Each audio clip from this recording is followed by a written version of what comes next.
मेरे प्रिय मित्रों, आइए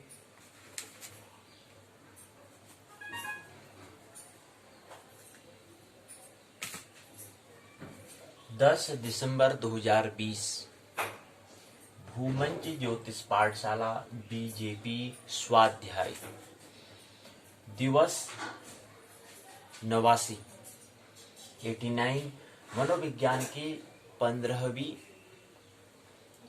28 दिवसीय ज्योतिष स्वरूप के अष्टम दिवस में 8वीं दिवस में 8वीं पाठशाला में आइए प्रवेश करें। महत्वपूर्ण बात, सूर्योदय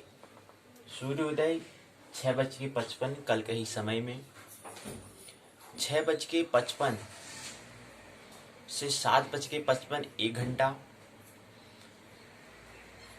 5 मिनट यहाँ हुए, यहाँ शेष रहे और आधा घंटा यहाँ, तो 1:05 वहाँ 30 यहाँ 5 30 5 35 और 1 घंटा 35 समय चल रहा है, 36 हो जाएगा। प्रति क्षण समय क्या है, रेत की तरह हाथ से रेत करते ना फिसलता है, ऐसे समय आगे बढ़ रहा है। तो हम 35 करें तो 36 हो चुका होगा, 36 हो रहा है। तो 1:36 हो चुके हैं, 1 घंटा 36 मिनट हो चुका है। ये बढ़ता रहेगा, फिर 37 हो जाएगा, 38 हो जाएगा, 39 40 बढ़ता रहेगा समय आगे। 1 घंटा 37 मिनट हो चुके हैं सूर्यदेव को आए हुए। कहने का मतलब है 1:37 हो चुके हैं, यानी कि सूर्य देव के आने के बाद इतना समय हो चुका है, यानी कि 1.5 घंटे से ऊपर का समय हो चुका है। क्या किया आपने? परीक्षण किया? क्या किया इतने समय में आपने? नहीं किया तो करो, क्योंकि सूर्य उदय हो चुका है और दिन में ही काम कर सकते हैं। कोई भी कार्य दिन के लिए ही समय हमें दिया जाता है, रात्रि में तो विश्राम के लिए समय मिलता है। क्या किया? 1 घंटे 1.5 घंटे में क्या कर लिया आपने? उस चिंतन मनन किया या नहीं किया? इसको हम जिक्र क्यों करते हैं? सूर्योदय का इतिहास क्यों करते हैं? यहाँ से हम ये समझते हैं कि क्योंकि सूर्य उदय जब होगा उसी में तो हम काम करेंगे, कहीं जाना है ना कहीं करना है, तो इसलिए तो 1:37 हो चुके हैं, 38 मिनट हो चुके हैं। तो आइए 1 घंटा 37 मिनट हो चुका है और अस्त जो होगा वो कल के ही समय में 17:14 में ही होगा। तो आइए हम भी स्वाध्याय दैनिक कार्यक्रम के अंतर्गत सबसे महत्वपूर्ण कर्तव्य जो है, दायित्व जो है स्वाध्याय, आइए स्वाध्याय में प्रवेश करें।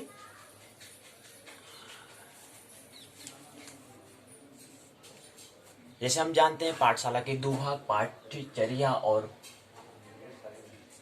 पाठ्यक्रम। पाठ्यचर्या को हम प्रश्नों उत्तर चर्चा भी कहते हैं, पाठ्यक्रम को पाठ्य चर्चा भी हम कहते हैं।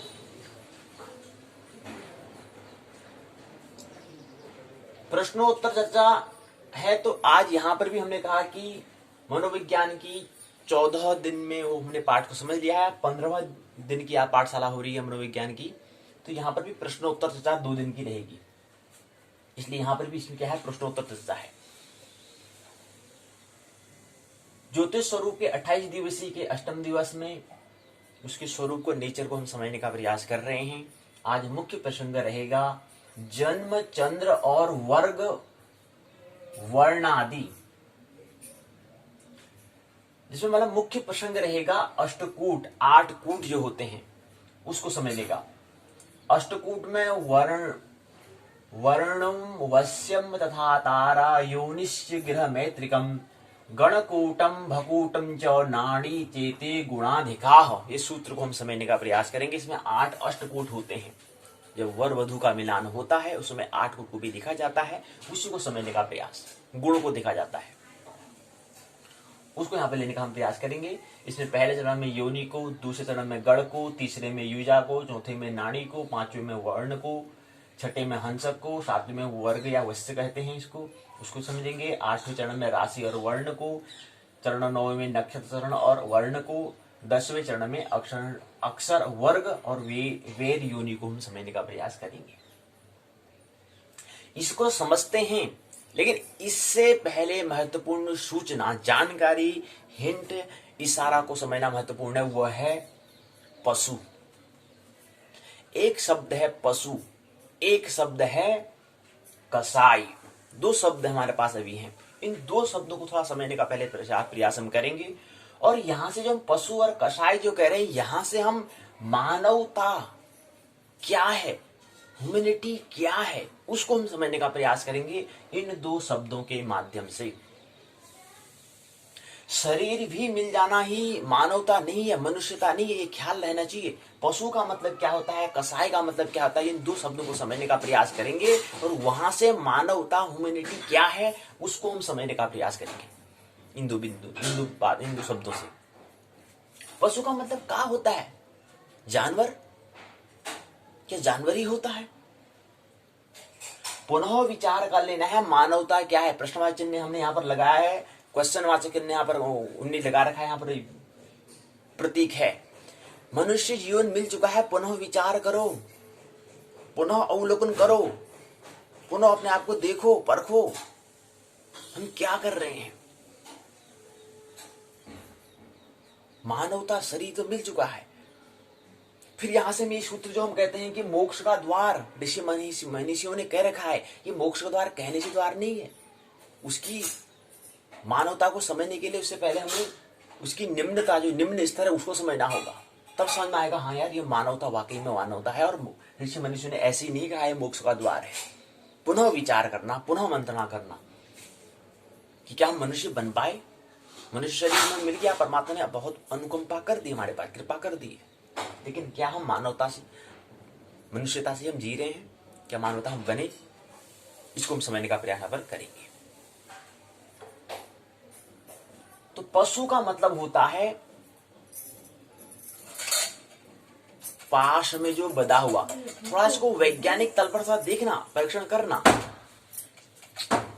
पशु जो है उसको हम रस्सी से पाश मतलब रस्सी, बांधा हुआ है पशु, देखा होगा कहीं गौशाला में देखा तो पशु को हम बांधे हुए थे रस्सी से, पास से, फांसी से, फंदे से, किसी से बांधे हुए रहते हैं, पास से बंधे हुए। लेकिन ख्याल रखना चाहिए, तो वैज्ञानिक तल पर है, लेकिन वहां से थोड़ा प्रेरणा हमें ले लेनी है अपने आप को देखने के लिए। तो वहां से पशु को देखते हैं तो ऐसे ही अपने आप को भी अवलोकन करना है कि मैं मनुष्य जीवन मेरे को मिला है। मनुष्य जीवन अभी मनुष्य क्या है अभी हमें नहीं पता है। जब हम पशु को समझेंगे, कसाई को समझेंगे, तब जाके हमें मानवता समझ में आएगी, इससे मानवता होती क्या है। तो अभी हमें पशु और कसाई को समझना है, अर्थात मनुष्यता से निम्न जो स्तर, जो योनियां होती है, उसको हमें समझना है, क्योंकि वहीं से हम यात्रा करके आए हुए हैं।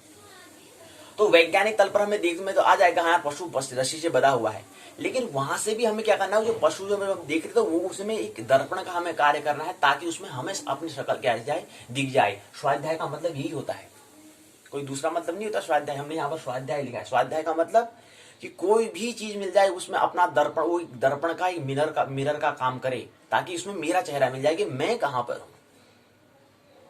सबसे बड़ी क्रांति हमने कहा एक ही है, अपने आप को परिवर्तन करना, सबसे बड़ी क्रांति। तो कोई भी चीज मिलता है उसको साधन, एक दर्पण के तारे, दर्पण का जैसे बना लेना है, मिरर का जैसे बना लेना है, उसको एक साधन बना लेना है, ताकि उसमें अपना चेहरा, अपना फेस हमें दिख जाए कि हम हैं कहां। तो ऐसे हम पशु को देखते हैं, वो रस्सी से बंधा हुआ है जी। ऐसे ही जो बंधा हुआ है, अब बंधा मतलब जो पास से बंधा हुआ है, जो बंधन में है, समझना। पशु की परिभाषा को समझना, वहां से फिर मानवता की परिभाषा निकलेगी। ठीक उसके विपरीत, उसके आगे की बात है। जो बंधा हुआ है, जो पास में बंधा हुआ है, पशु केवल जानवर का ही के लिए ये शब्द नहीं है। पशु का मतलब जो पास से बंधा हुआ है। उदाहरण के तौर पर हम कहते हैं पशु में दिख जाता है, अगर हम गौशाला में जाएंगे, वहां कहीं देखेंगे तो वहां पर जो पशु होता है बंधा हुआ होता है, जानवर जो होता है बंधा हुआ होता है। लेकिन हम भी बंधे हुए हैं। अगर हमें मानवता का अगर ख्याल नहीं होगा तो हम भी बंधे हुए हैं। अब हमें पता निरीक्षण करना है कि हम बंधे या नहीं बंधे। मनु एक शब्द है पशु, ये सब पशु शब्द है, हिंदू धर्म में पशु शब्द एक प्रयोग करते हैं, हिंदू धर्म में इसका जिक्र होता है, उल्लेख होता है, ये हिंदू में। पशु शब्द कहां पर है? हिंदू धर्म में है, हिंदू धर्म में क्या है, ये शब्द प्रयोग किया जाता है। एक शब्द आता है कषाय, कषाय शब्द क्या आता है? जैन धर्म में। जैन धर्म में कसाई शब्द, आपने नाम सुना यार, कसाई कैसे वो करते हैं, गाय को कहते हैं कसाई। कसाई का मतलब क्या? जो कसा हुआ है। दोनों का मतलब एक ही होता है, लेकिन एक हिंदू धर्म है, एक जैन धर्म है। मतलब एक में हिंदू अर्थात मनुष्यों की दृष्टि में उसको पशु कहते हैं, एक जैन अर्थात महावीर की दृष्टि में इसको, जैन की दृष्टि में इसको कसाई कहते हैं। जो कसाई में जो कसा हुआ है, जो बदा हुआ है, दोनों का मतलब एक ही होता है, दोनों एक दूसरे के पर्यायवाची हैं, समानार्थी हैं, समान अर्थ दे रहे हैं। जो कसा हुआ है, जो बदा हुआ है, अब रस्सी से बदा हुआ, किससे बदा हुआ? काम, क्रोध, लोभ, मोह से बदा हुआ होगा। याद रखना है, ख्याल रखना है कि हमें हिंट लेना है, इशारा लेना है, और एक दर्पण का काम हमें करना है। कि अब हम कह रहे हैं पशु को देखकर हम कहते हैं यार चलो पशु तो बदा है यार, मतलब ठीक हो, नहीं, वहां से एक बार पुनः निरीक्षण करना है कि कहीं मैं भी तो नहीं बताऊं, मैं भी तो किसी के ऊपर डिपेंडेंट तो नहीं हूं, बंधन में तो नहीं हूं, ये हमें करना है। अगर हम ऐसा कर रहे हैं तो स्वाध्याय कर रहे हैं, नहीं तो स्वाध्याय नहीं कर रहे तो नहीं समझने का प्रयास कर रहे हैं, तो गवा रहे हैं जी। जो बदा हुआ है, हमने कहा कि दोनों का मतलब एक ही होता है। आप फंदा या फांसी या कुछ भी कहें, फांस कहें, उससे बदा हुआ है। तो जैन शब्द और हिंदू शब्द में दोनों का मतलब ये होता है। अब अच्छा, मानवता की परिभाषा क्या होती होगी फिर? ह्यूमैनिटी की डेफिनेशन क्या होती होगी? कभी ख्याल किया? मनुष्य, ये भी ख्याल हमें रखना है, मनुष्य जीवन मिल गया है, वो जीवन मनुष्य जीवन दिखाई तो दे रहा है, लेकिन जी कैसे रहे हैं? पशुता से जी रहे हैं या मानवता से जी रहे हैं? हमारा जीने का ढंग कैसा है, हमारा तरीका कैसा है? मनुष्य जीवन मिल गया तो हमारा जीवन, हम पशु से भी हो सकते हैं, पशुता से भी हम जी रहे हो सकते हैं। क्यों? क्योंकि पशु का मतलब होता है जो बधा हुआ है, जो पास में बधा हुआ है, जो रस्सी में बधा हुआ है, जो फंदे में बधा हुआ है। कसाय का मतलब जो कसा हुआ है, जो किसी से बंधन में है। लेकिन मानवता की परिभाषा, मनु की परिभाषा होती है, मानवता की परिभाषा होती है, मनुष्य की परिभाषा होती है जो बधा नहीं है, जो पास में बधा हुआ नहीं है। एक पास शब्द है। अब सौ, यहां पर सौ कौन सा शब्द आएगा? मूर्धा, यानी कि जब हम सौ का उच्चारण करेंगे, पास, अब 3 सौ होते हैं, ख्याल रहना चाहिए एक एक शब्द को। 100 भी 3 होते हैं, 100, 100 और 100। तो यहां पर 100 पहला वाला 100, यानी कि 100 जब करेंगे तो हमारी जीवा कहां जाएगी? दांतों के मूर्धा में, वहां पर जीव ने टच होना, छूना चाहिए, तब जाकर उस 100 का जो उच्चारण होगा वो वाला 100 की बात कर रहे हैं।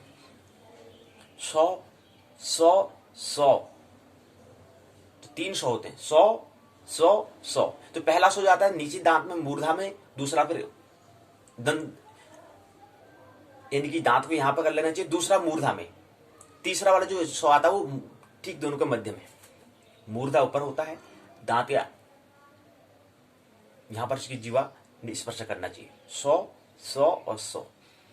तो ये पास, और पास बनाए अंग्रेजी शब्द में इसको लूप कहते हैं। लूप या फांसी, फंदा जो कह सकते हैं, उसको भी कह सकते हैं। तो उससे बधा हुआ है। तो हमें अपना परीक्षण करना है, स्वाध्याय करना मतलब अपने आप को देखना है, दर्पण बनाना है। प्रति क्षण जिस समय भी हमें कहीं भी जाने का मौका तो उसको स्वाध्याय कर लो।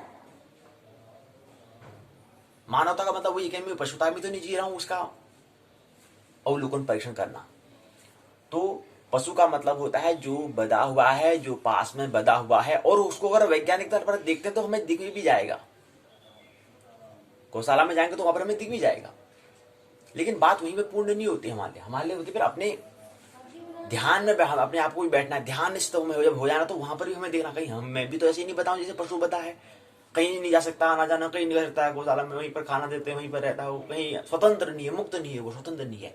लेकिन मनुष्यता क्या है? जो पास में नहीं बधा हुआ है, जो मुक्त हुआ है वो पशु, जो मुक्त हुआ है वो मनु, जो मुक्त नहीं हुआ है वो पशु। जो मुक्त हुआ है, जो मुक्त, जो स्वतंत्र हो चुका है, जो स्वतंत्र है वह मनु है, वह मनुष्य है। और इसीलिए इस मनुष्य ने इसको, मनुष्य शरीर को, मनुष्य देह को, मनुष्य योनि को मोक्ष का द्वार कहा, मुक्ति का द्वार कहा, स्वतंत्र का द्वार कहा। स्वतंत्र हो सकते हैं, हुए या नहीं हुए हमारे पर निर्भर करेगा, लेकिन जैसे ही जन्म होता है, मानव मनुष्य का जन्म मिल गया तो वैसे ही हम मुक्त हो सकते हैं। लेकिन अब हुए या नहीं हुए ये हमारे विकास पर, हमारे प्रारब्ध प्रवृत्ति पर निर्भर करेगा। लेकिन मनुष्य का मतलब, मानवता का मतलब, ह्यूमैनिटी का मतलब होता है जो पास में, जो बंधन में नहीं पड़ा है, जो बंधन में, जो पास में, जो रस्सी से नहीं बंधा है। तो पहली बात तो ये। दूसरी बात आती है कि कभी भी किसी से ऋण नहीं लेना है। दूसरी बात, कभी भी जीवन में किसी से लोन नहीं लेना है, उधार नहीं लेना है। ख्याल रहना चाहिए, चाहे वह प्रकृति के तल पर, अध्यावरण के तल पर हो, चाहे अध्यात्म के तल पर हो, यहां तक कि परमात्मा से भी हमें ऋण नहीं लेना है, लोन नहीं लेना है। ख्याल रहना चाहिए। और यहां पर जो हम रुपये की बात करते हैं उसे तो कभी भी नहीं लेना है, वो तो प्रारंभिक बात है, वो तो करना ही नहीं है। लेकिन फिर आध्यात्मिक, अगर स्पिरिचुअल जगत में प्रवेश करते हैं, तो अंतस जगत में प्रवेश करते हैं, वहां पर भी हमें उधार नहीं लेना है। मंदिर में जाते हैं, 10 रुपये चढ़ा के तो भगवान दे दें 1000 रुपये, ये परमात्मा से हम लोग ऋण ले रहे हैं। लेकिन ये भक्ति नहीं हो सकती, ये प्रार्थना नहीं हो सकती। तो ये ख्याल रहे। और याद रहना चाहिए, 3 ऋण हमारे होते हैं। पैसे ऋण 3 पड़े और फिर लोन लेते जा रहे हो जी, और उधार लेते जा रहे हो, ऋण करते जा रहे हो। और मूल तो छोड़ो, ऋण को ही, जो उसका ब्याज है, जो मूल और उसके साथ जो ब्याज, समय जब बढ़ता है, मतलब पैसे का उपयोग तो हो रहा है, तो ब्याज देने में समय हमारा व्यतीत हो जाता है। जो मूल है, मूलधन जो है, उसको हम कभी तार ही नहीं पाते। तो यहां पर हमें ऐसा, आप कैसे ऋण होंगे हम? निष्काम कर्म, जो कर्म करेंगे उसमें कोई चाह नहीं करनी है। तो यहां से हमारा जो बैलेंस बनेगा, जो खाता बनेगा, वो उसमें क्या बनेगा, उसमें जुड़ेगा नहीं, प्लस नहीं होगा। अगर निष्काम का कर्मयोग का मतलब वही होता है जिसमें कोई चाह न हो। तो ऐसा कर्म करना है जिसमें चाह नहीं होनी चाहिए, परमात्मा छोड़ दो, बस करना है। हमें करने से मतलब है, हमें करना है कि मैं कैसे कर रहा हूँ, ये मैं करना और होशपूर्वक करना है, काम कर्म करना है, कर्तव्य करना है, दायित्व निभाना है। लेकिन उसमें चाह नहीं है, ऐसा करूंगा तो ऐसा फल मिलना चाहिए, ऐसा करूंगा तो फिर वहां लेखा जोखा बनेगा उसका, फिर उसका हिसाब किताब होगा। तो ये मुक्ति महत्वपूर्ण बात। 3 ऋण होते हैं, देव ऋण होता है, पितृ ऋण होता है और आचार्य ऋण। 3 ऋण तो हमारे पहले से होते हैं, इनको पहले हमें क्या करना है, इसको ही तारना है। लेकिन यहाँ फिर ऋण ले रहे हैं। यहाँ तो पहले प्रकृति के तल में ही, अध्यावरण के तल में ही हम लोन लेते हैं, पैसे उधार ले लेते हैं। लेकिन ख्याल रहना चाहिए, प्रकृति के तल में तो कभी भी किसी भी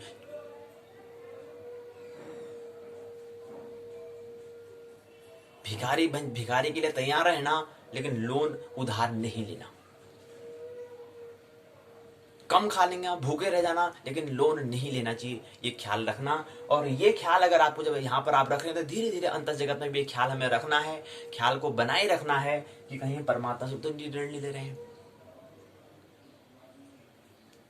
तो दूसरी बात, 2 बात हो चुकी है। तीसरी बात आप आता है मुख्य प्रसंग में। आइए मुख्य प्रसंग में प्रवेश करते हैं। मुख्य प्रसंग है अष्टकूट के बारे में हम बात करेंगे। 8 कूट होते हैं जिसमें 36 गुणों का हम मिलान करते हैं ज्योतिष के स्वरूप में। ये 2 प्रसंग की 2 सूचना थी, इसको हमने ले ली है। अब आते हैं मुख्य प्रसंग जो हमारा है अष्टकूट, 8 कूट, जो विवाह में जब करते हैं। अब विवाह भी बंधन हो सकता है, नहीं भी हो सकता है, ये उन दोनों पर निर्भर करेगा कि वो बंधन बनाना चाहते हैं या मुक्त बनाना चाहते हैं या निर्बंधन बनाना चाहते हैं। तो अष्टकूट का मिलान होता है, इसमें क्या वैज्ञानिकता है। आज 8 कूट को समझने का प्रयास, साथ में कुछ 10 चरणों में समझने का प्रयास करेंगे। 10 कदम में यह मुख्य प्रसंग रूपी जो मंजिल है, इस मंजिल को हम पर पहुंचने का प्रयास 10 चरणों में। पहला चरण, पहला कदम, दूसरा कदम, तीसरा कदम, चौथा, 5वां, 6वां, 7वां, 8वां, 9वां, 10वां, 10 कदम में जाकर फिर अपने मंजिल में हम पहुंच जाएंगे। और मंजिल क्या है? अष्टकूट, अर्थात जन्म, चंद्र और वर्ग वर्ण आदि, इसको समझने का प्रयास करेंगे।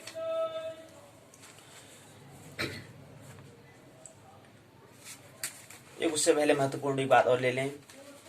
तीसरी सूचना,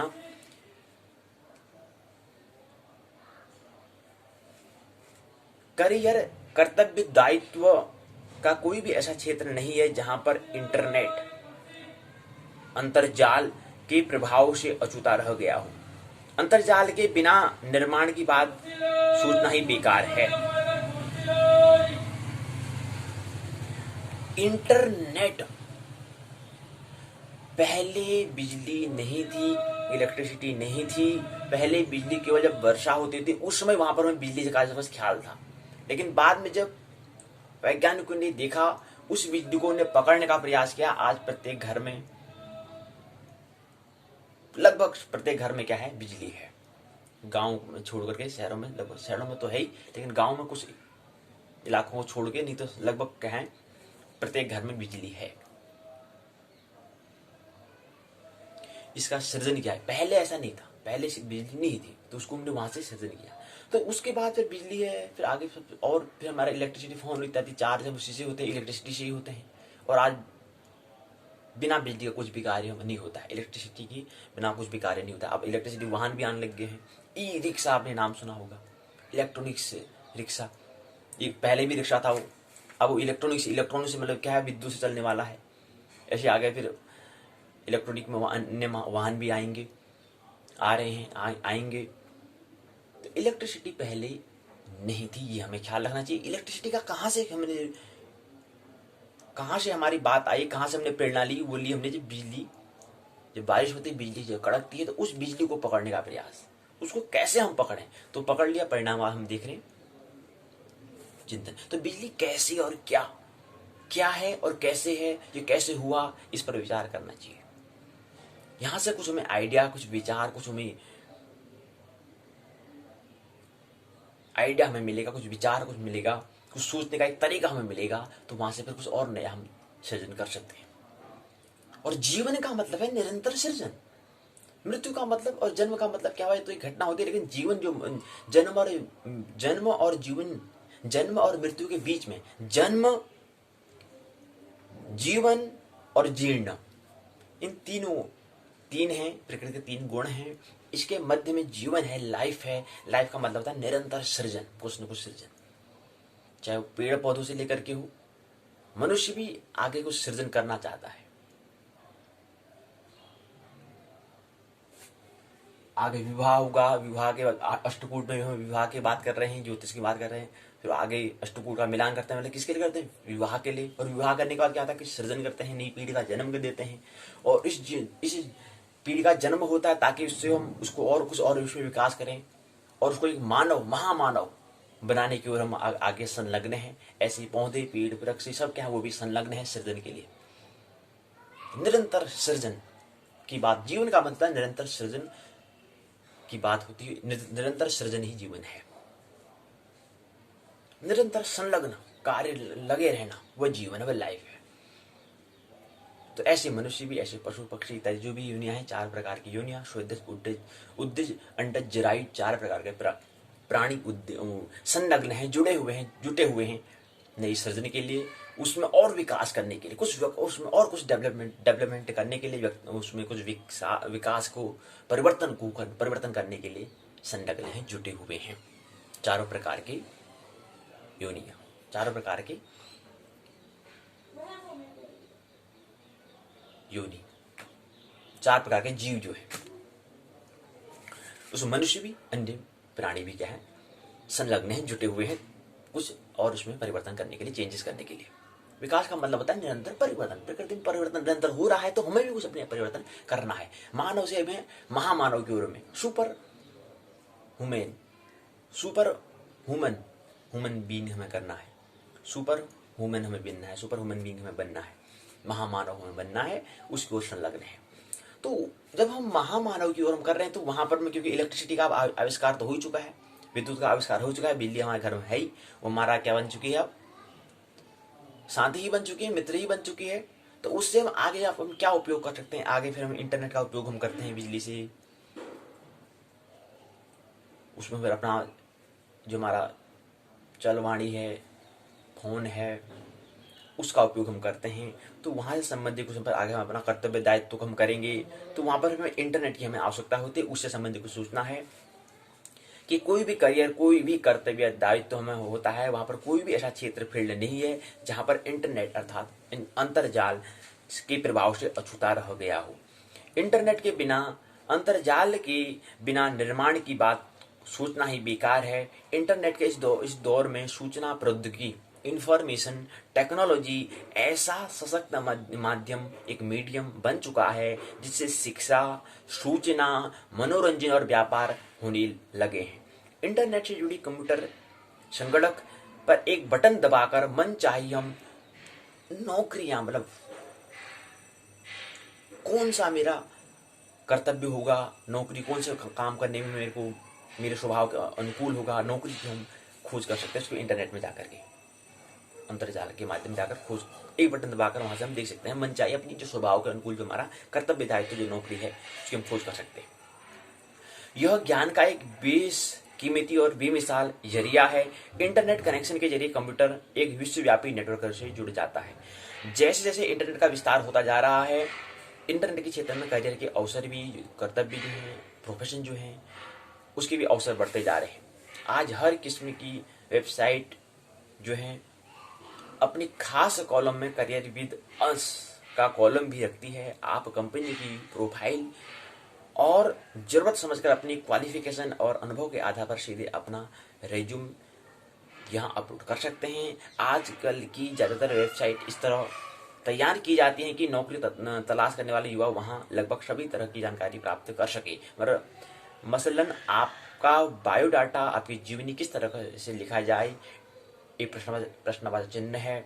इंटरव्यू के लिए, साक्षात्कार के लिए कैसी तैयारी की जाए, दूसरा प्रश्नवाचक चिन्ह है। तीसरा, इसके लिए आपको ढेर सारे टिप्स दिए जाते हैं जो आपको एक संभावित विजेता बनाते हैं। दो ही प्रश्न दिए हैं। इन वेबसाइट पर आपको दुनिया भर की नौकरियों की जानकारी मिलेगी। इसमें विदेश जाने के लिए यात्रा संबंधी जरूरी सूचनाओं के अतिरिक्त इमिग्रेशन व विभिन्न देशों के सामाजिक नियम कानून के साथ साथ वहाँ रहन सहन की जानकारी मिलती है।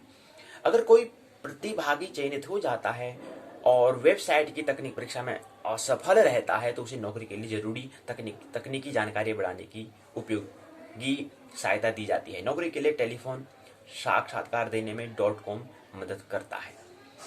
कुछ रोजगार से जुड़ी वेबसाइट्स हैं, कुछ जाल पृष्ठ हैं, यहाँ पर दिया हुआ है।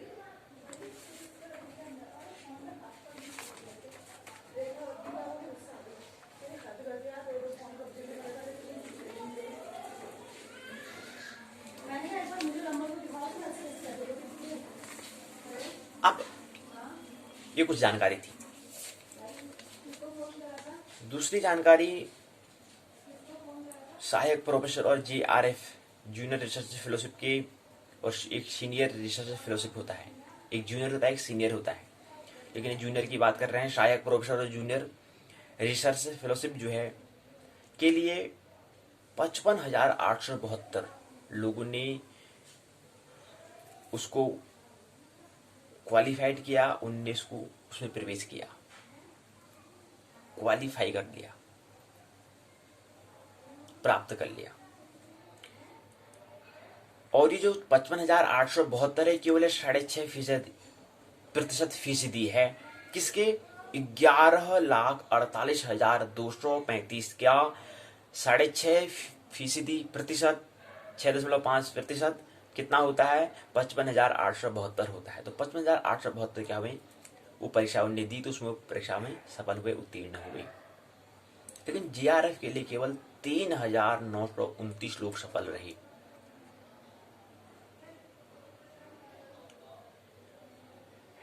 इक्यानवे शहर में 84 विषय थे। अब जो national UGC, NTA, NET, UGC की हम बात कर रहे हैं तो उसमें 91 शहर में 84 विषय थे। अब तो 84 ऊपर विषय हो गए हैं, करीब 100 के करीब विषय हैं। उसमें पेपर 1, पेपर 2 दो व्यवस्था ने कर दिए, 2 पेपर होते हैं, 3 की जगह 2 पेपर रख दिए हैं। तो उसमें 3,929 सफल रहे JRF के लिए, जूनियर रिसर्च फेलोशिप के लिए। 84 विषय है, उसमें एक C कोड 73 भी आता है। 73वें पायदान पर। विषय है पारंपरिक, ट्रेडिशनल, पारंपरिक विषय है। उसके अंतर्गत ज्योतिष भी है, साहित्य भी इत्यादि जो है वो नेशनल टेस्टिंग एजेंसी जो है NTA, national eligibility test NET, universal grant commission UGC के 2024 की हम वो प्रश्न को यहाँ पर सूचना को लेने का प्रयास कर रहे हैं कि उसमें 3,929 लोग GRF के लिए, जूनियर रिसर्च फेलोशिप के लिए क्वालिफाइड हुए थे। उत्तीर्ण उन्होंने किया था। 11 लाख से ऊपर लोगों ने भरा, 55,000 के करीब, 55,000 के करीब लोगों ने उसको क्वालिफाइड किया। 11 लाख में 55, और कितना प्रतिशत? 6.5%, 6.5% लोगों ने इसको क्वालिफाइड किया। 11 लाख में से 11 लाख का 55,000 क्या आता है वो, उसका 6.5% होता है, फीसदी होता है। और उसमें भी 55 में से भी फिर केवल 3,929 लोगों ने जूनियर रिसर्च फेलोशिप GRF में क्वालिफाइड किया। तो 55,000 में से भी फिर 3,929, करीब करीब 4,000 के लोगों ने, 55,000 में भी 4,000 लोगों ने। तो यहाँ से कुछ सूचना समझे।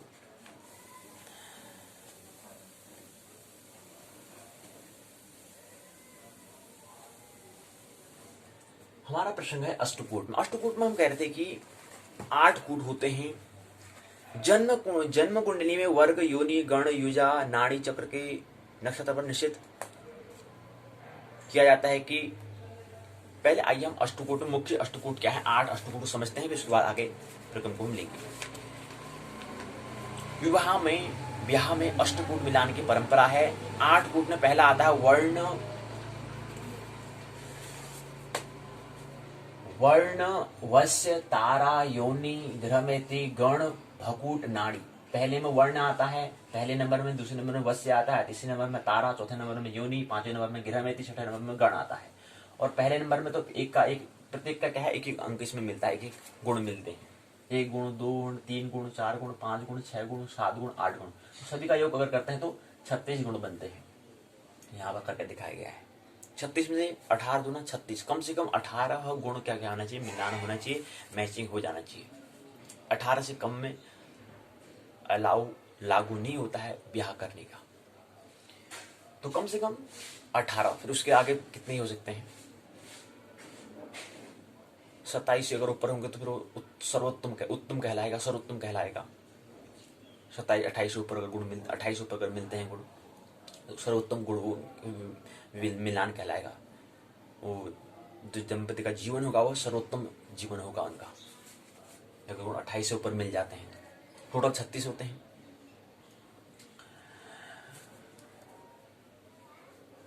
आठ कूट ने बात कर ली। पहले वर्ण को समझते हैं। वर्ण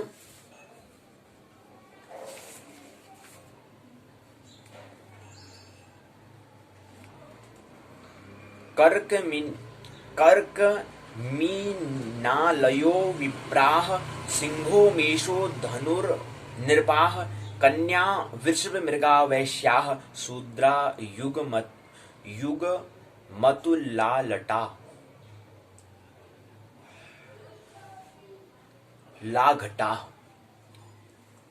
कर्क हो गया, कर्क राशि हो गया, मीन राशि हो गया, वृश्चिक राशि का वो जो वर्ण होता है वो विप्र होता है, ब्राह्मण होता है। तो ख्याल रखना चाहिए, जो कर्क राशि वाले व्यक्ति हैं, जो मीन राशि वाली हैं, जो मीन जिसकी राशि है, मीन राशि वाले जातक हो गया, वृश्चिक राशि वाले जो जातक हैं जिनकी राशि क्या है, कर्क, मीन और वृश्चिक है, तो ऐसे उनका वर्ण जो कहलाएगा, वर्ण कौन सा कहलाता है? विप्र कहलाता है, ब्राह्मण कहलाता है। तो कर्क राशि किसकी? जिसकी हौ से नाम होगा, मीन और ऐसी वृश्चिक का भी जिसका नाम होगा, तो उसको अपने नाम से पता करेगा हमारी राशि कौन सी है। तो अपना वर्ण चुने कि हमको हमारा वर्ण क्या है, ब्राह्मण है, क्षत्रिय है, वैश्य। वर्ण मतलब 4 वर्ण होते हैं। पहला है वर्ण। वर्ण में एक गुण आपको दिया जाता है, एक नंबर उसमें आपको एक गुण आपका मिलता है। तो वर्ण पहले 4 वर्ण होते हैं, हमने कहा था, ब्राह्मण, क्षत्रिय, वैश्य, शूद्र।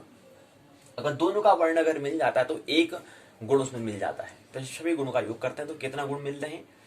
कम से कम 18, अधिक से अधिक कितने भी हो सकते हैं, कम से कम 18 की बात करते हैं। तो पहले राशि कह रहे हैं, कर्क राशि, मीन राशि और वृश्चिक राशि होगा तो वर्ण हो गया ब्राह्मण। इसी क्रम में दूसरा मेष, सिंह और धनु राशि का जिसका वर्ण है वो क्षत्रिय कहलाएगा। अब वर्ण क्या है? ये जो ब्राह्मण, क्षत्रिय, वैश्य, शूद्र, ये वर्ण ये क्या है? व्यक्ति के विभाजन है। हमने कल भी बात की थी, हमने कहा था कि जीवन के 4 खंड हैं, ब्रह्मचर्य, गृहस्थ, वानप्रस्थ, संन्यास। ये 4 क्या हैं? जीवन के खंड हैं, या इसको हम आश्रम कह सकते हैं। तो पहले ब्रह्मचर्य हो गया, दूसरा गृहस्थ हो गया, चौथा, तीसरा वानप्रस्थ, चौथा संन्यास। ये 4 क्या हैं? जीवन के खंड हैं। ऐसे ही व्यक्ति के भी हमने विभाजन किए हैं, तो व्यक्ति के भी 4 विभाजन किए गए हैं। पहला विभाजन है ब्राह्मण, दूसरा है क्षत्रिय, तीसरा है वैश्य, चौथा है शूद्र। ब्राह्मण में कौन सी राशि? कर्क राशि, मीन राशि, वृश्चिक राशि वाला जिसकी राशि है वो ब्राह्मण, उसका स्वभाव, उस व्यक्ति का जो विभाग है, डिपार्टमेंट है, वो ब्राह्मण है। दूसरा मेष, सिंह, धनु राशि, जिसकी मेष है, सिंह राशि है, धनु राशि है, उसका वर्ण क्षत्रिय होगा और उसका स्वभाव क्या है? क्षत्रिय रूप में होगा। ब्राह्मण का मतलब क्या है? चिंतन करना, मनन करना। जैसे हमने कहा कि ब्रह्मचर्य जब हम आश्रम आता है वहां पर शिक्षण करना होता है, अध्ययन मनन करना होता है। तो उस जो ब्रह्मचर्य जैसा जीवन में हम जो कर रहे होते हैं, ऐसे ब्राह्मण जिसका जो है उसको भी क्या करना है? शिक्षण करना है, पढ़ना है, पढ़ाना है, चिंतन करना है, विचार करना है। ब्राह्मण ब्रह्मांड को समझना है, ब्रह्म और अंड, मूल और प्रकृति को हमें समझना है, वो ब्राह्मण। ऐसे क्षत्रिय होता है, ऐसे वैश्य होता है, ऐसे शूद्र होता है। वर्ण होते हैं, ये हमने समझा। अपना वर्ण हमें चुनना है, हमें अपनी राशि कौन सी हमें हमारी राशि है, उस राशि को हमें समझना है, उस हिसाब से अपना वर्ण हमें चुनना है। फिर उस वर्ण का क्या करते हैं? मिलान करते हैं, मिलाते हैं। जब विवाह होता है वहां पर इसका मिलान किया जाता है। अब ब्राह्मण जो हम कह रहे हैं इसका मतलब क्या होता है? जिसका जो ज्ञान बल से हो, जिसका बल क्या हो? ज्ञान, नोइंग, जानना क्या है ब्रह्मांड में, क्या है ब्रह्म और अंड जो बता रहे हैं, इसके बीच में एक संबंध, एक सेतु का काम मन करता है, इसको जानना, वो किसका काम है? ज्ञान बल। गीता में भी एक सूत्र दिया है, सूत्र है स्वै स्वै कर्मण्यः विरतः संसिद्धि लभते नरः स्वकर्म निरतः सिद्धिं यथा विन्दति तत्क्षणु। अपने अपने स्वाभाविक कर्मों से, तत्परता से लगा हुआ मनुष्य भगवत प्राप्ति रूप परम सिद्धि को प्राप्त हो जाता है। तो अपने अपने स्वाभाविक कर्मों में तत्परता से लगा हुआ मनुष्य क्या होता है? भगवत प्राप्ति को, परम सिद्धि को प्राप्त हो जाता है, अपने स्वाभाविक कर्म में लगा हुआ। तो हमारा स्वभाव क्या है? हमारा वर्ण क्या है? हम ब्राह्मण हैं, क्षत्रिय हैं, वैश्य हैं, शूद्र हैं। तो ज्योतिष में जो अष्टकूट होता है उसमें हम वर्ण का विभाजन करते हैं, वर्ण कहते हैं। तो वर्ण क्या होते हैं? 4 होते हैं, ब्राह्मण, क्षत्रिय, वैश्य, शूद्र। अब हमारा स्वभाव कैसा है? ब्राह्मण है, क्षत्रिय, उसको हम ज्योतिष की दृष्टि में कहते हैं कि जिसकी राशि कर्क है। अगर आपको पता, अगर आप अपने स्वभाव को, अपना वर्ण को आप नहीं सुन पा रहे हैं तो आपकी राशि क्या है? आपकी कुछ तो राशि होगी। राशि मतलब तारों का समूह। आपको कौन से समूह में आते हो, उस समूह का हमने एक नाम दिया है। हो सकता है वो कर्क, उस समूह, उस राशि, उस ढेर का नाम हमने कर्क होगा, उस ढेर का नाम मीन होगा, उसका नाम वृश्चिक होगा। कौन सा ढेर है? कौन सा तारों का समूह आपका है? कौन सा ढेर है? अर्थात कौन सी आपकी राशि है। तो राशि अगर आपकी कर्क है, राशि अगर आपकी मीन है, राशि अगर आपकी वृश्चिक है, तो आपका वर्ण है विप्र अर्थात ब्राह्मण। ऐसे ही अगर आपकी राशि मेष है, अगर आपकी राशि सिंह है, अगर आपकी राशि धनु है, तो आपका वर्ण है क्षत्रिय। अब वर्ण, अब विप्र का स्वभाव कैसा होता है? अब जो विप्र है, जो ब्राह्मण है, उसका आचरण कैसा होता है, इस पर आपको विचार करना चाहिए। अगर आप ब्राह्मण है तो फिर उस हिसाब से आपका आचरण होना चाहिए।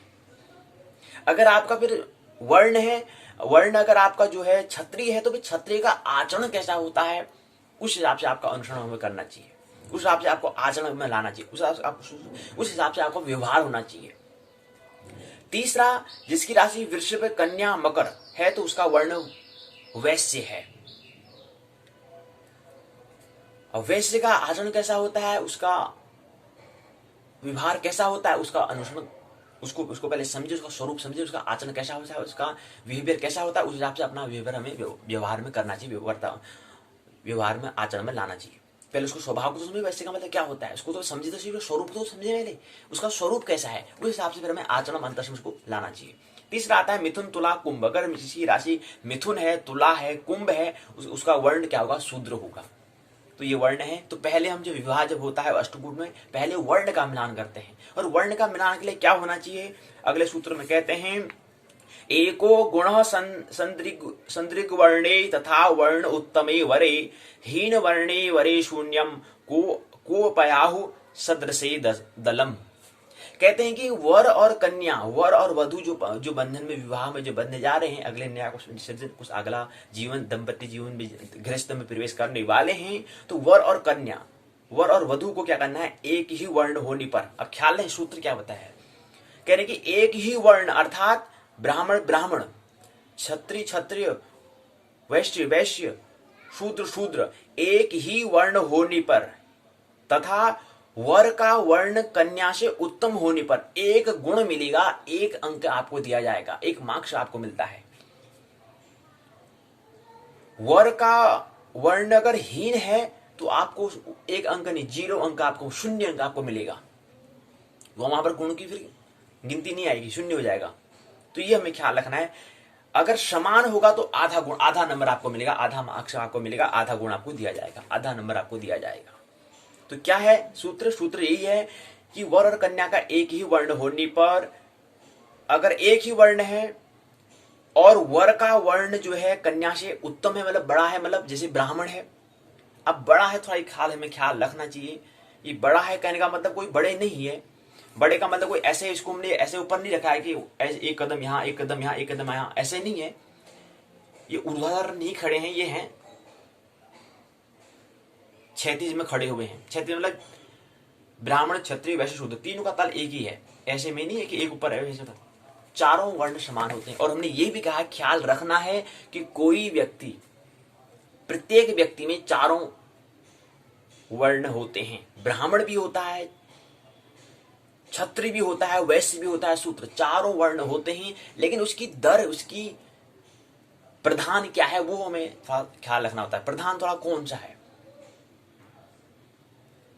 प्रधान की बात हो रही है, तो प्रधान क्या है उसको समझने के लिए यहाँ पर ज्योतिष में अष्टकूट का मिलान होता है कि प्रधान क्या है, मुख्य क्या है, प्राइम क्या है, उसको बताने का प्रयास यहाँ पर करते हैं। लेकिन चारों क्या है, सब प्रत्येक व्यक्ति में चारों विद्यमान होते हैं, लेकिन उसमें सबसे प्रधान कोई वर्ण होगा। हो सकता है ब्राह्मण, हो सकता है क्षत्रिय, हो सकता है शूद्र, हो सकता है वैश्य, कुछ भी हो सकता है। लेकिन यहाँ पर ज्योतिष का हम कर रहे हैं तो इसका मिलान भी हमें करना होता है ताकि उसका दाम्पत्य जीवन आगे फिर खुशहाल रहे, स्वस्थ रहे, स्व में स्थित रहे, स्वतंत्र रहे, आनंदित रहे। ये मिलान उसको करते हैं, ये इसकी वैज्ञानिकता है। इसलिए पहले इसको हम परख लेते हैं, जान लेते हैं। एक ज्योतिषी उसको जन्म कुंडली बनाने में अष्टकूट का मिलान इसलिए करता है। तो वर कन्या का एक ही वर्ण होने पर और वर का वर्ण से उत्तम होने का बात तो कहते हैं, उत्तम होने पर इसको हम साधन के तौर पर ले सकते हैं और इसमें हमें शोध करना चाहिए, विचार करना चाहिए। ऐसा उत्तम मतलब क्या, उत्तम कहने का मतलब है कि ब्राह्मण मतलब ये होता है कि कोई भी काम कर, जैसे ब्राह्मण मतलब जैसे हम ब्रह्मचर्य में हम क्या करते हैं, पहले आगे जीवन को समझने के लिए हम क्या करना, पढ़ना पड़ता है, आगे हम पहले में पढ़ाई करनी होती है। तो पहला जो आता है क्रम में, जो पहला जो हमें जीवन में जो हमें सामना करना पड़ता है, पहले हमें अध्ययन करना होता है। जन्म लेने का तुरंत से विवाह गृहस्थ में हम नहीं पहुंच जाते हैं, पहले ब्रह्मचर्य में पहले हम पढ़न पाठन करना पड़ता है। तो पहले कौन आता है, इसलिए पहले उसको आने का मतलब कह रहे हैं कि पहले यहाँ से हम चल रहे हैं तो पहले हमारे ब्राह्मण से, फिर क्षत्रिय से, फिर वैश्य से, फिर शूद्र, ऐसे लाइन में है ये, ऐसी रेखा में, ऐसी कतार में है ये। तो पहले से पहले मुलाकात किससे होती है, पड़ाव है, पहला चरण दूसरा चरण, ऐसे मतलब कह रहे हैं। तो पहले मुलाकात हमारे किससे होती है, ब्राह्मण से होती है। इसलिए इसको हम कह रहे हैं कि उत्तम मतलब होने की बात करते हैं ब्राह्मण, तो इसलिए कह रहे हैं। तो पहला हो, पहले उससे मुलाकात, फिर उसके आगे, फिर उससे, फिर आगे से चारों की मुलाकात बाद में होती है, इसलिए उसको कह रहे हैं उत्तम। तो उत्तम मतलब ब्राह्मण अगर पहला है। अगर किसी कन्या का अगर शूद्र वर्ण है तो उससे पहले वैश्य आता है, वैश्य से पहले क्या होता है, मिलान होता है। कहने का मतलब हमारा शरीर यही है, पहला ये होता है ऊपर वाला हिस्सा, फिर नीचे भी ऐसे नीचे हमारा होता है। तो एक अगर कम वाला, थोड़ा उसके बाद वाला अगर होगा, हीन होगा तो शून्य, और अगर दोनों अगर छोटा है, अगर किसी कन्या का वर्ण अगर ब्राह्मण है और जो वो वर है उसका अगर शूद्र है तो फिर शून्य अंक दिया जाएगा, शून्य अंक होता है। पहले एक काम करते हैं, हम एक विचार करें, पहले इस सूत्र को हम समझने का प्रयास करेंगे, पहले इसको लेते हैं, इसके बाद फिर चिंतन मनन करेंगे कि ऐसा क्यों होता है, इसमें क्या वैज्ञानिकता है, क्यों ऐसा होता है। अब देखो थोड़ा सा हम यहाँ पर जो बात जो हमें ख्याल में आ रही है कि हम उत्तम इसलिए कह रहे हैं क्योंकि प्रकृति में जब जन्म होता है, पुरुष और स्त्री का जब प्रकृति से जन्म होता है तो जन्म से 120 का जो जन्म जो होगा वो पुरुष का होगा, 100 स्त्री का। बच्चे का अगर जन्म करें तो बच्चे में लड़का और लड़की का जन्म कितना होगा, 100 और 120, यानी कि पुरुष का जन्म ज्यादा होता है। कभी आपने देखा जनसंख्या में गणना की होगी तो वहां पर ज्यादा होता है। क्यों? प्रतिरोधक क्षमता। और दूसरा सूत्र ये भी है कि जो लड़की है वो 5 साल अधिक जीती है, ये भी ख्याल रखना चाहिए। क्या कारण है? कुछ इस वजह से कुछ वैज्ञानिकता होने के कारण इसको इन्होंने कहा होगा कि उत्तम वाला होना चाहिए, मतलब ये होना चाहिए। ये एक वजह ये भी हो सकता है, ये भी एक वैज्ञानिकता हो सकता है, इसलिए इसको हमारा पहले ब्राह्मण होना चाहिए। अगर ऐसा होगा, अगर ऐसा नहीं है तो फिर वो दंपति जीवन आगे जीवन का खुशहाल नहीं होगा। तो ये इसकी वैज्ञानिकता पहले ये है। और भी वैज्ञानिकता हो सकती है, इसमें चिंतन मनन करना है, विचार करना है, तो केवल भी सूत्र ये नहीं। अगला सूत्र पहला वर्ण हमने बता दिया, वर्ण अगर ऐसा है तो उसको एक अंक मिलेंगे। फिर ये यहाँ पर दिखाने का प्रयास यहाँ पर किया है, राशि दी है मीन कर्क वृश्चिक मेष धनु वृश्चिक कर्क मकर मीन तुला कुंभ, ये दी हुई राशि। वृश्चिक और मीन कर्क वृश्चिक और ब्राह्मणों ने कहा था, ब्राह्मण में वृश्चिक है ये, तो वृश्चिक और ये वृष है। मीन कर्क वृश्चिक मेष धनु वृषभ कर्क मकर मीन तुला और कुंभ, ये राशि है। और ये ब्राह्मण क्षत्रिय वैश्य शूद्र 4 वर्ण यहाँ पर दिए हुए। फिर वर्ण यहाँ पर कन्या वर्ग दिया हुआ है। कैसे मिलान करते इसको बताने का हमने प्रयास किया है कि एक अंक कैसे मिलता है, यहाँ पर दिखाने का प्रयास यहाँ पर किया गया है। अगर ब्राह्मण है दोनों का एक अंक मिल जाएगा। अगर वर का, यहाँ पर वर का लिखा है, यहाँ पर वधु का लिखा है, तो यहाँ पर कन्या का है, यहाँ पर वर का है, यहाँ पर उसका स्वभाव जो उसका क्या है, वर्ण है, ब्राह्मण है, क्षत्रिय है, वैश्य शूद्र। अगर वर का शूद्र है, अगर कन्या का अगर ब्राह्मण है तो 0 नंबर मिलेगा। ऐसी इसका अगर वैश्य है, अगर वर का वैश्य अगर वर्ण है और उसका ब्राह्मण है तो 0 मिलेगा, 0 मिल जाएगा नंबर, कोई अंक नहीं मिलेगा। ऐसे अगर शूद्र है कन्या का और वर का भी क्या है, जो वर्ण है शूद्र है, तो उसको भी एक अंक मिल जाएगा। ये यहाँ पर दिखाने का प्रयास साड़ी में किया गया है। ऐसे में अगला आता है वश्य। दूसरा गुण, पहला गुण यह आया, दूसरा गुण आता है वश्य। वश्य में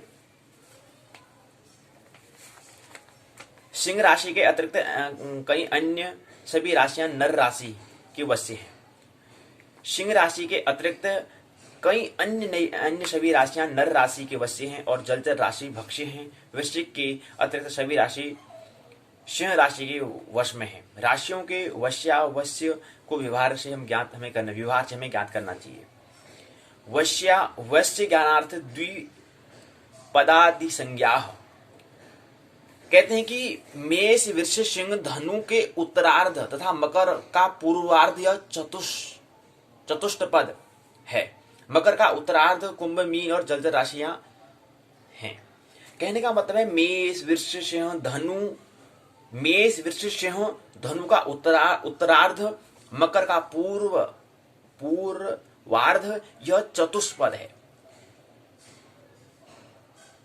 चतुष्पद वश्य में एक चतुष्पद आता है। दूसरा मकर का उत्तरार्ध कुंभ मीन, यह जलचर, दूसरा वश्य आता है जलचर। तीसरा मिथुन तुला कन्या धनु के पूर्वार्ध द्विपद, तो तीसरा कर्क कीट संज्ञक वृश्चिक सरीसृप होता है। तो कर्क जो है कीट संज्ञक है और वृश्चिक क्या है, सरीसृप है। चतुष्पद कितने होते हैं, 1 2 3 4 5 क्या होते हैं, वश्य होते हैं। कौन कौन से? पहला चतुष्पद होता है, दूसरा जलचर होता है, चतुष्पद, जलचर, द्विपद, कीट संज्ञक, सरीसृप। ये यहां पर लिखा हुआ दिया है। यहां पर वर का है, यहां पर कन्या का है, यहां पर उसके वश्य दिए। वश्य कितने होते हैं? 5 होते हैं। कौन कौन से होते हैं?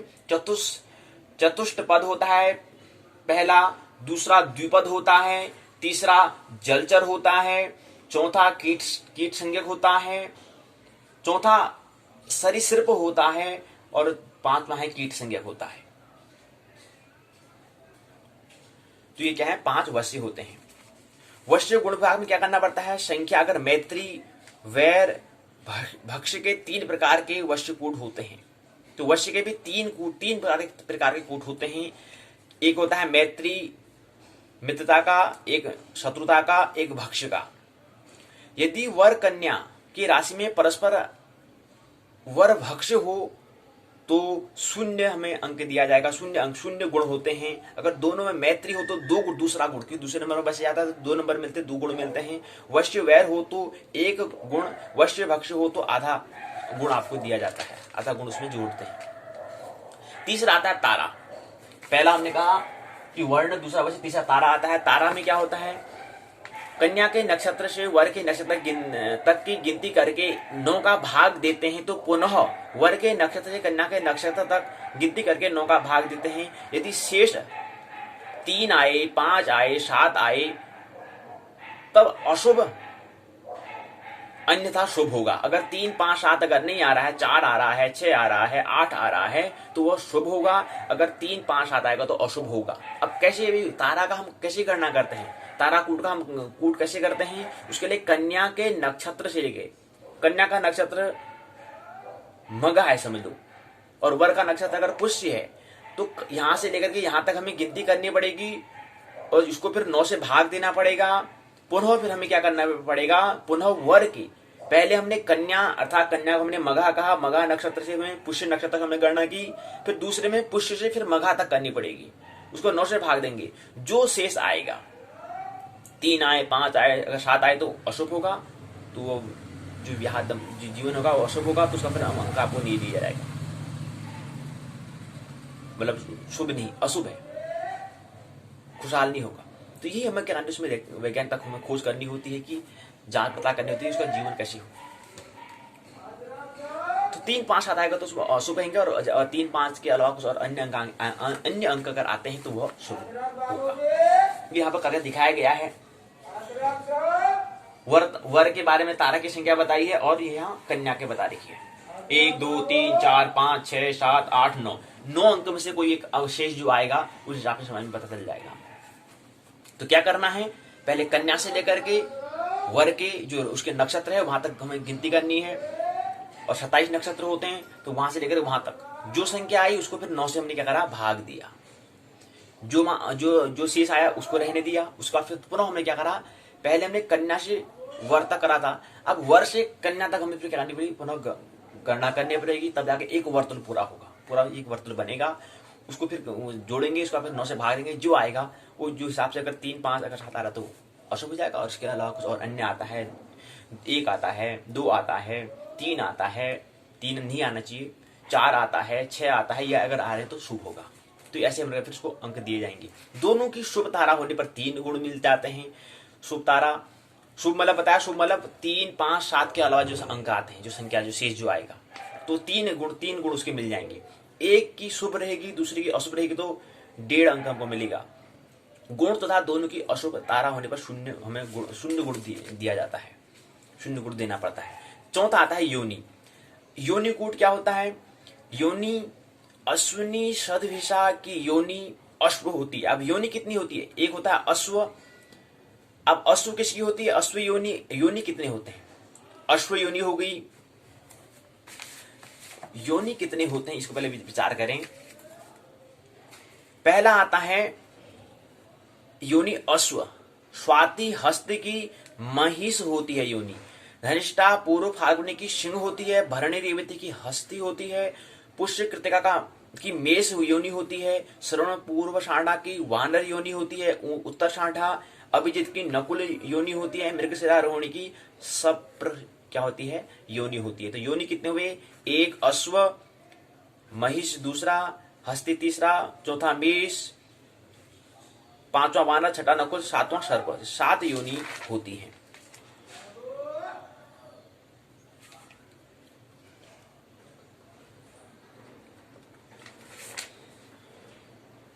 सात एक देखें। उसका दूसरा होता है ज्येष्ठा अनुराधा की हरिणी होती है। 8वां मूल आद्रा की श्वान अर्थात कुत्ता वाला एक उसकी योनि होती है। पुनर्वसु आश्लेषा की मार जार होता है।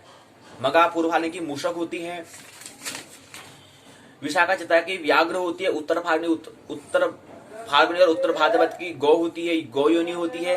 प्रत्येक जन्म में 2-2 योनि लिखी गई है। इन दोनों में से परस्पर वार महावैर होने के कारण ताज्य होते हैं। अब यहाँ पर लिखिए 14 अश्व, गज, मेष, सर्प, श्वान, मार्जरी, मूषक, गौ, महिष, व्याघ्र, मृग, वानर, नकुल, सिंह। ये कितनी है, 1 2 3 4 5 6 7 8 9 10 11 12 13 14 योनि होती हैं। उसका फिर मिलान करते हैं। उसके लिए यहाँ पर सूत्र दिया गया है। परस्पर महावैर से 0 मिलेगा। वैर में एक गुण मिल जाएगा। सम होगा तो 2 गुण मिल जाएगा। मैत्री में होगा तो 3 गुण मिलेगा। अति मैत्री होगा तो 4 गुण मिल जाएंगे। तो इसी का कुल ऐसे हिसाब किताब करके हमें कम से कम 18 से हमें 18 कम से कम होना चाहिए। उसके ऊपर कुछ अधिक कितना भी हो सकता है, लेकिन कम से कम 18 होना चाहिए। 18 गुना 36 मतलब कम से कम उसका आधा हमें गुण का मिलान मिल जाना चाहिए। तब जाके फिर उसका क्या होगा, उन दोनों का वर कन्या का विवाह होगा। अगला आता है गृह मैत्री। अगला मतलब 5वें क्रम में आता है गृह मैत्री। ग्रहों की मित्रता कैसे है, उसका हमें अवलोकन करना होता है, उसका परीक्षण करना होता है, उसकी जांच पड़ताल करनी होती है। गृह मैत्री कूट 7 प्रकार के होते हैं। यहाँ पर 7 होते हैं और 5 गुण होते हैं। 7 प्रकार के और 5 गुण होते हैं गृह मैत्री में। वर और कन्या की राशि में एकाधिपत्य व मैत्री हो तो 5 गुण मिलते हैं। सम मित्रता हो तो 4 गुण दिए जाएंगे। दोनों में अगर समानता होगी तो 3 गुण होगी। मित्र शत्रु हो तो 1 गुण मिलेगा। सम शत्रुता हो तो आधा गुण दिया जाएगा। परस्पर शत्रुता हो तो 0 गुण मिलान होगा। 0 गुण का मिलान होगा। क्वालिटी का मतलब करते हैं ना, दोनों की गुण क्वालिटी क्या है, दोनों में वर और कन्या में दोनों की क्वालिटी क्या है, उस काम पर करते हैं। मित्र आदि होने पर यदि नीच आदि हो तो उचित गुण में एक अल्प करके ग्रहण करना चाहिए। तो ये यहां पर करके दिखाया गया है। 1 2 3 4 5 6 7 होते हैं। हमने कहा 7 प्रकार के क्या होते हैं, ग्रह मैत्री होती है। सूर्य, चंद्र, मंगल, बुध, बृहस्पति, शुक्र, शनि, ये क्या है, 7 ग्रह इसमें दिए हुए हैं। राहु केतु जो है वो छाया ग्रह है, उसके बारे में यहाँ पर जिक्र नहीं किया है। तो 7 ग्रह होते हैं। यहाँ पे भी 7 ग्रह हैं। यहाँ पर किसके हैं, ग्रह मैत्री गुण पर, यहाँ पर वर हो गया, यहाँ पर कन्या का। इस हिसाब से दोनों का मिलान करके इस हिसाब से अंक दिए जाते हैं। तो ये 5वां छठा है गणकूट। गण में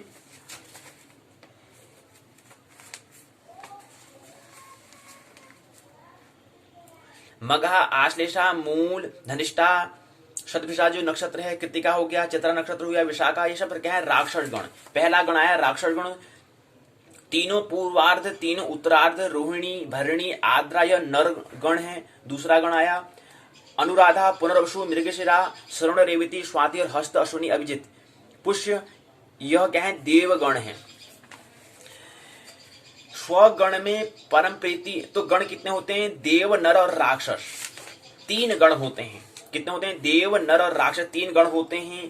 पहले गण को जिसमें अब यहां पर करके दिखाया गया है चक्र में, वर के लिए दिया है, यहाँ पर कन्या के लिए दिया है। देव नर राक्षस, देव नर राक्षस। अगर किसी वर वाले का अगर उसका जो गण है अगर देव है और कन्या का अगर देव है, तो दोनों के आएंगे 6 गुण मिल जाएंगे। और अगर नर है, वर का नर है, अगर उसका गण है, और अगर कन्या का अगर नर गण है, तो दोनों का मिलान से क्या कहते 6 अंक आपको दिए जाएंगे, 6 गुण आपको मिलते हैं। राक्षस है, वर का गण, कन्या का भी राक्षस है, तो दोनों को मिलाकर यहां पर भी कहेंगे 6 गुण का मिलान हो जाता है। तो ये 6ठे नंबर में है, तो इसलिए छठा को अंक हम कह रहे, छठा गुण इसमें 6 गुण इसमें मिल जाते हैं। 6ठे नंबर में और 6 गुण मिलते हैं गण। तो गण कितने में, देव, नर और राक्षस। अब होता क्या है, स्वगण में परम प्रीति। नर स्वगण जो अगर समान अर्थात देव और देव हैं, स्व मतलब दोनों जिसमें देव और देव हो, तो उसमें परम प्रीति होती है। अगर नर और देव है तो दोनों में मध्यम प्रीति होती है, मध्यम करुणी होती है। अगर नर और राक्षस गणों का अगर दोनों का अगर हो रहा है तो उसमें मृत्यु, देव और राक्षस गण होने पर कलह होता है, निरंतर कलह करते हैं, दिन पति पत्नी में दिन रात कलह अगर होती है तो उसका मतलब क्या है, गुण मिलान में ये गुण नहीं मिला है। अर्थात क्या होगा, एक का गण देव होगा, एक का राक्षस होगा।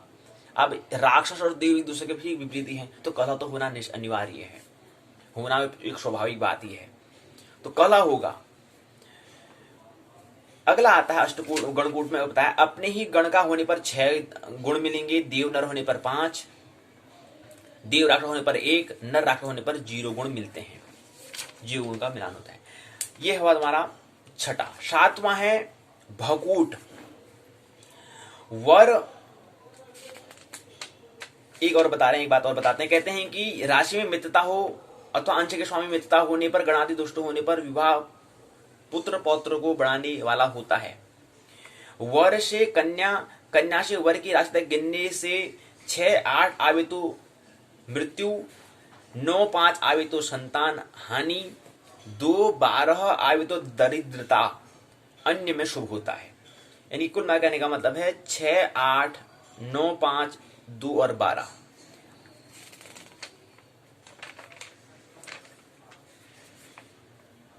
और अन्य कुछ इसके अलावा इनके अलावा अन्य अंक आएंगे तो वह शुभ होगा। लेकिन अगर 6 और 8 आ रहा तो मृत्यु होगा, 9 और 5 आ रहा तो संतान हानि होगी, 2 और 12 आ रहा तो दरिद्रता होगी, और अन्य अंक आ रहे तो वह शुभ होगा। तो वर से कन्या, वर से लेकर के कन्या और कन्या से लेकर के वर की राशि तक गिनने पर, अब यहाँ ध्यान रहे, जब हम यहाँ पर जो गिनती कर रहे हैं गण में हम बात करते हैं, गण में हमें राशि की गणना करनी होती है, राशि कितनी है, 12 है। लेकिन जब हम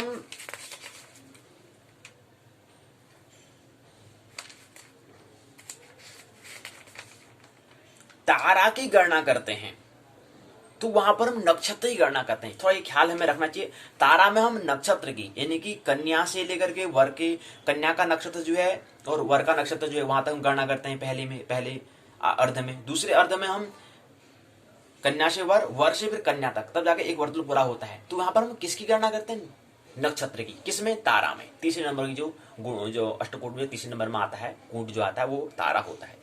और ऐसे ही अगर हम छठे नंबर में अगर हम गढ़ की अगर गणना करते हैं तो वहां पर हम राशि की गणना करते हैं। वहां पर भी क्रम वही होता है, वर से कन्या, कन्या से वर की राशि तक हमें गिनती करनी होती है। अगर उसमें छठी राशि हुई, 8वीं राशि आई तो मृत्यु होगा, 9वीं और 5वीं आएगी तो संतान हानि होगी, 2वीं और 12वीं राशि आएगी तो दरिद्रता होगी, और अन्य राशि आएंगी 4 आएंगी, 3 आएंगी, इसमें क्या होगा, शुभ होता है। ऐसे अन्य जो राशि आएंगे तो शुभ होता है। तो यहाँ पर ख्याल में रखना है कि इसमें क्या होता है, गण में हमें राशि की हम गणना करते हैं, और राशि 12 होते हैं, वहां पर हम तारा में नक्षत्र की गणना करते हैं, नक्षत्र से यहां से वहां तक, वहां से यहां तक। अगला आता है भकूट। भकूट में क्या है, वर और कन्या की राशि खाली एक ग्रह हो या मित्रता हो और नाड़ी नक्षत्र शुद्ध होने पर भकूट दोष में ही विवाह हो सकता है। अब भकूट क्यों है, भकूट में कहते हैं कि अब भकूट में क्या है, भकूट में राशि मेष, वृष, मिथुन, कर्क, सिंह, कन्या, तुला, वृश्चिक, धनु, मकर, कुंभ, मीन, ये 12 राशि ये किसके लिए है, वर के लिए है। अगर यहाँ पर कन्या के लिए मेष, वृष, मिथुन, कर्क, सिंह, कन्या, तुला, वृश्चिक, धनु, मकर, कुंभ, मीन 12 राशि दिए हुए हैं दोनों की। अब क्या होगा, अगर वर का अगर क्या है मेष, वर का अगर क्या है कर्क राशि है, वर का अगर राशि क्या है, कर्क राशि है, कन्या का अगर सिंह राशि है, अगर दोनों को यहाँ को ले जाएंगे तो यहाँ पर 0 अंक मिलता है।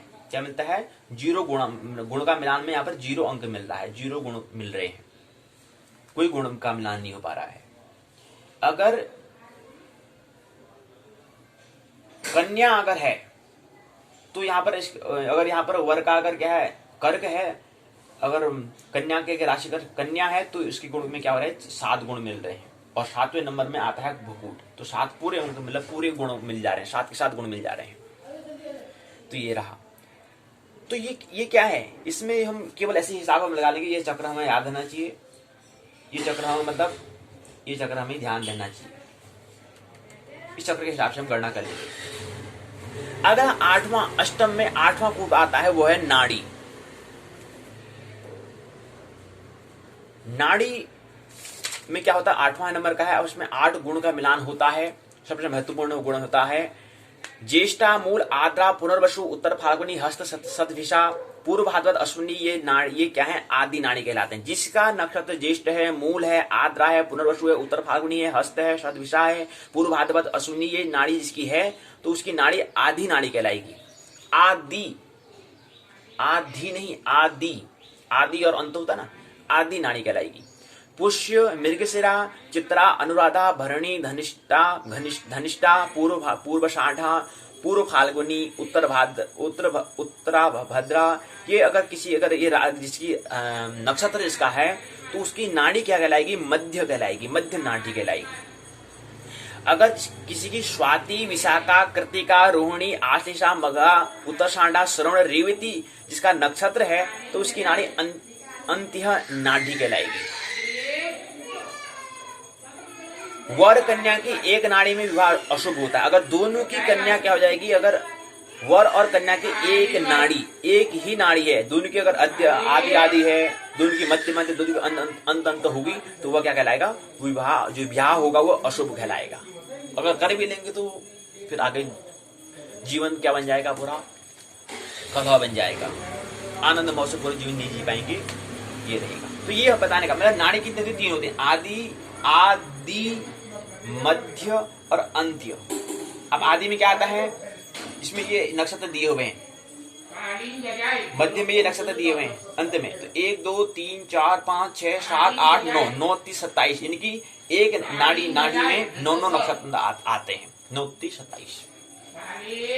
अब 9 कौन कौन से आते हैं, अब हमने यहाँ पर कहा कि जो ये मध्य जो है, पुष्य, मृगशिरा, चित्रा, अनुराधा, भरणी, धनिष्ठा, पूर्व फाल्गुनी, उत्तरा, ये मध्य नाड़ी कहलाएगी। तो पुष्य जो अगर किसी का नक्षत्र है, बहुत से किसका नाम आ रहा है, पुष्य नक्षत्र है, हु जिसका शब्द है, चणाक्षर हु जिसका है, उसका नाम अगर बहुत से है, उसका नक्षत्र होता है पुष्य।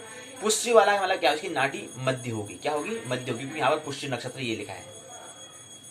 ऐसी फिर गुण का हम कैसे बोध करेंगे कि 8 गुण कैसे मिलेंगे, आदि मध्य और अंत कर देंगे, ये वर के लिए रह जाएगा आदि मध्य अंत, ऐसी कन्या के लिए आदि मध्य अंत हम लिख देंगे।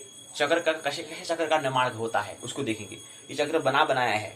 अब आगे खोज करना होगा, शोध करना होगा कैसे बनता होगा ये चक्र, ये तो बनाया है, ठीक है, इसको कैसे बनाया गया हो। आदि मध्य अंत में करा, ये वर के लिए, ये आदि मध्य अंत ये कन्या के लिए करा।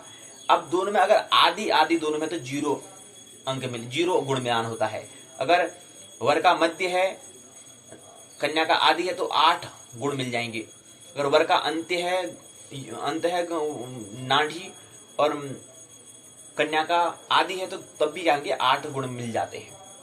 ऐसे ही आदि में वर का आदि है लेकिन मध्य है कन्या का नाड़ी तो 8 यहाँ भी 8 गुण मिल जाते हैं। लेकिन अगर वर का क्या है, मध्य है और कन्या का भी मध्य है तो 0 हो जाएगा। तो भी सूत्र कहा था कि दोनों का आदि मध्य अंत नहीं होना चाहिए। अगर दोनों में होगा तो दोनों में 0, ये 0 बन जाएगा, 0 गुण मिलेंगे। तो दोनों के गुण एक समान नहीं होने चाहिए। किसी का अगर वर का अगर आदि है तो कन्या का क्या, वर का अगर आदि है तो कन्या का हमारा क्या होना चाहिए, कन्या का वर का आदि हुआ, कन्या का अगर आदि हुआ तो 0 हो जाएगा। लेकिन वर का अगर अंत्य है और अगर वर का अंत्य है अगर कन्या का आदि है तो जाके 8 गुण मिलेंगे। और वर का अगर मध्य है अगर कन्या का अगर आदि है तो भी 8 अंक मिल जाते हैं। तो इसलिए 2 बार 8 यहाँ पर लिखा, 1 बार 0 लिखा, 1 बार 8 बीच में 0 लिख दिया क्योंकि दोनों मध्य आ गए हैं। तीसरी बार फिर यहाँ पर 0 लिख दिया क्योंकि तीनों अंत आ रहे हैं और यहाँ पर पहले क्रम में आदि आएगा, दूसरे क्रम में मध्य आएगा, तो जैसे 8 गुण का मिलान हो जा रहा है। तो इस प्रकार से अगर टोटल गुणा करते हैं तो 36 गुण हो जाते हैं। 36 गुणों का मिलान किया जाता है अष्टकूट में। तो ये हमने अष्टकूट को देखने का प्रयास किया। और भी इसमें चलने में जो बात थी वो समय समझनी है। योनि, गण, युजा, नाड़ी, वर्ण, हंसक, वर्ग, वश्य, राशि, वर्ण, नक्षत्र, शरण और वर्ण, अक्षर, वर्ग और वेर योनि। ये विशेष बात हमें कुछ ज्यादा बात नहीं करनी है। मुख्य प्रसंग हमारा अष्टकूट पर ही था। ये तो हमने चरण इसलिए लिया, उस पुस्तक के माध्यम से देख रहे थे, लेकिन मुख्य प्रसंग हमारा क्या था, अष्टकूट जो देखते हैं। इसमें लिखा ना विवाह में विवाह में अष्टकूट मिलान की परंपरा है। उसमें क्या वैज्ञानिकता है, क्यों देखते हैं, उसका क्या वैज्ञानिकता है, वो यहाँ पर करके दिखाया गया है। 8 फुट में पहले में 1 2 3 4 5 6 7 8 इनका योग करते हैं तो 36 गुण हो का मिलान करते हैं। तो ये इनका यहाँ पर किया है। तो अष्टकूट कौन से, वर्ण वश्य तारा योनि ग्रह मैत्री गण भगुड़ नाड़ी, ये क्या होते हैं, 8 होते हैं। वर्ण बताया 4 वर्ण होते हैं, ब्राह्मण क्षत्रिय वैश्य, वश्य तारा योनि ग्रह। एक बार संक्षिप्त में इसको इस प्रकार कर लें, फिर बात को विराम कर देंगे। और विशेष यहाँ पर ख्याल दें कि दूसरी आज हम मनोविज्ञान की प्रश्नोत्तर में कुछ खास हम बात करने वाले नहीं है। कुछ सूत्र हैं, एक बात हमें समझनी है, पहले दिन में कुछ ज्यादा विस्तार से बात हमें नहीं करनी है,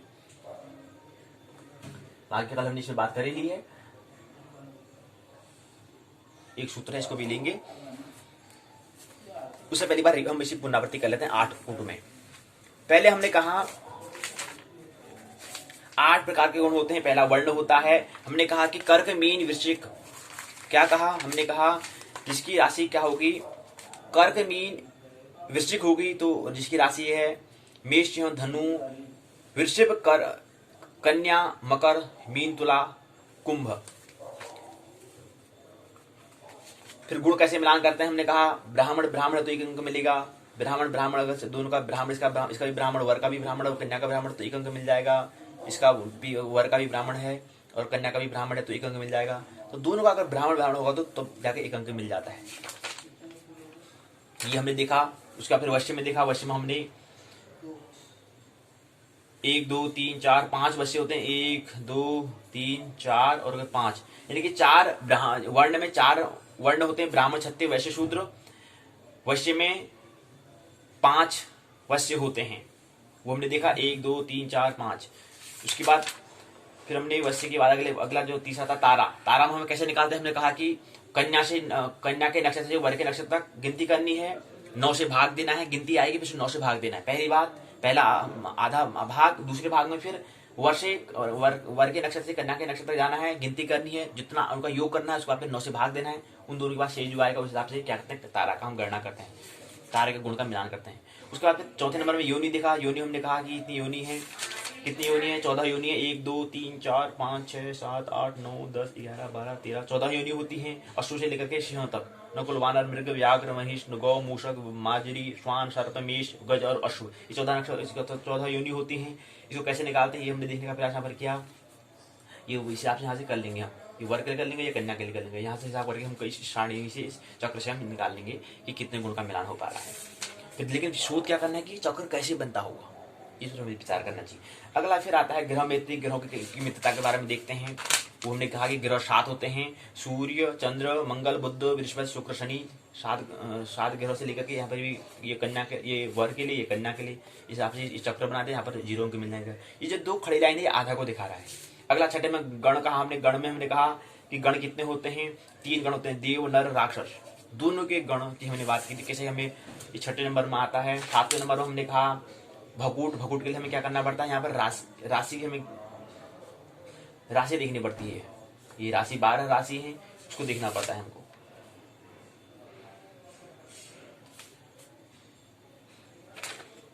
राशि ये हमने देख लिया, राशि की सारणी दी हुई, यहां से हम गणना कर लेते हैं।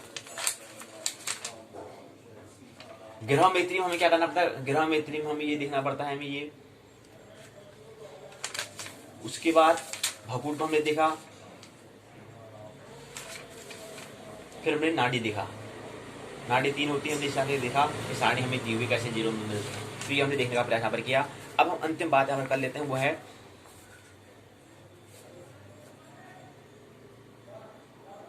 संभोग से समाधि की ओर में।